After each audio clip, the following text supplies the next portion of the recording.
Bayangan keputusan tak terduga. Pada paruh kedua tahun 2025, ekonomi global terkena guncangan yang belum pernah terjadi sebelumnya.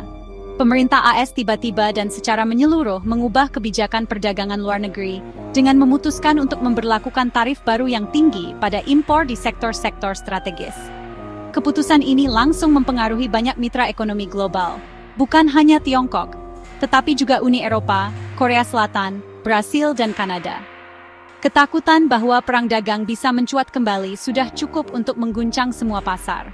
Pemerintahan Washington mengumumkan langkah ini dengan alasan untuk melindungi keamanan nasional, meningkatkan kemandirian strategis, dan membela produsen Amerika terhadap ancaman eksternal.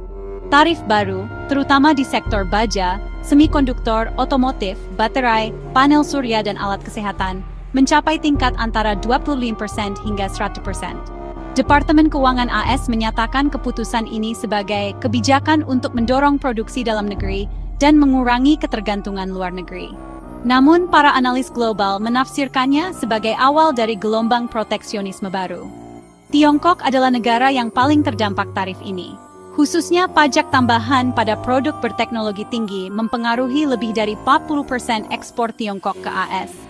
Pemerintah Beijing menyebut langkah ini sebagai alat tekanan ekonomi dan mengumumkan langkah balasan.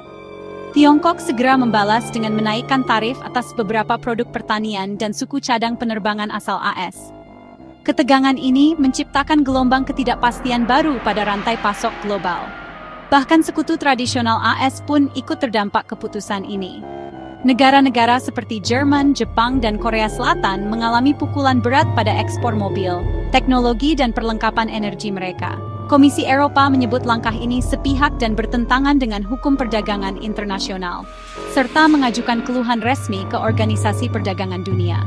Kanada dan Meksiko juga terdampak tarif baru ini, menyebabkan ketegangan pada kerangka USMCA, Perjanjian Perdagangan Bebas Amerika Utara.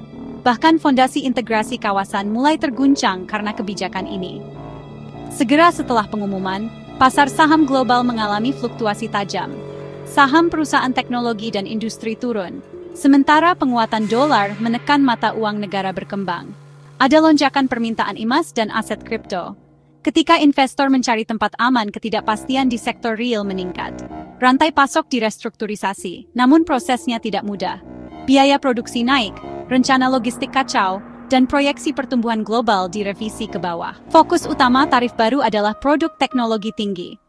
AS berupaya mengakhiri ketergantungan luar negeri pada barang strategis seperti semikonduktor, baterai kendaraan listrik, chip AI, dan perlengkapan energi terbarukan, serta mencegah impor di bidang ini.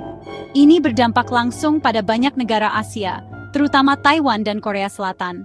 Raksasa chip Taiwan khususnya harus meningkatkan biaya produksi untuk pasar AS.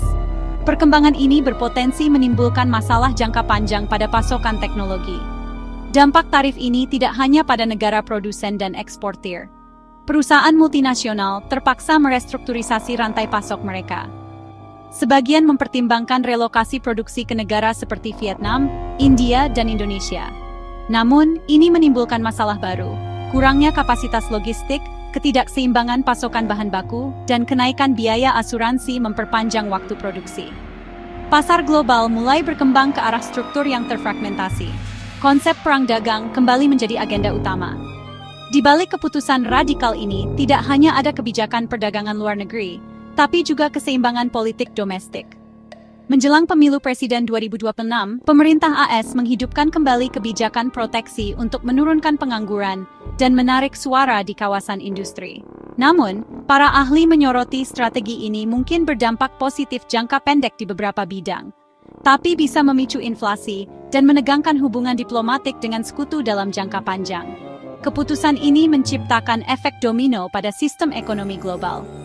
Ekonomi besar lain mulai mempertimbangkan langkah serupa untuk melindungi industri mereka sendiri. Diskusi internal dimulai di UE, Tiongkok, India, dan Korea Selatan. Akankah kita juga melindungi ekonomi kita dengan tarif di tatanan dunia baru? Jika pendekatan ini menyebar, era perdagangan bebas global bisa digantikan dengan zaman baru proteksionisme yang dipenuhi tarif. Ini mengingatkan banyak orang pada pembentukan blok ekonomi dan kebijakan perdagangan pasca depresi besar di awal abad ke-20. Tarif global AS tampaknya tidak hanya akan membentuk kembali keseimbangan ekonomi hari ini, tetapi juga paradigma perdagangan masa depan. Aliansi baru, rute pasok alternatif, dan blok perdagangan regional mungkin muncul di bidang strategis seperti teknologi, energi, pertanian, dan industri pertahanan. Ekonomi dunia bisa bergeser dari sistem terpusat tunggal ke model multipolar yang lebih berfokus regional. Namun, transisi ini akan menyakitkan. Langkah AS bukan sekadar keputusan perdagangan, melainkan gempa yang mengguncang, mempertanyakan, dan membentuk kembali fondasi sistem global itu sendiri. Jangan lupa untuk berlangganan channel kami agar selalu mendapatkan informasi terbaru. Sukai konten ini jika kamu merasa tertarik, dan tinggalkan pendapatmu di kolom komentar di bawah. Dukungan kamu sangat berarti bagi kami.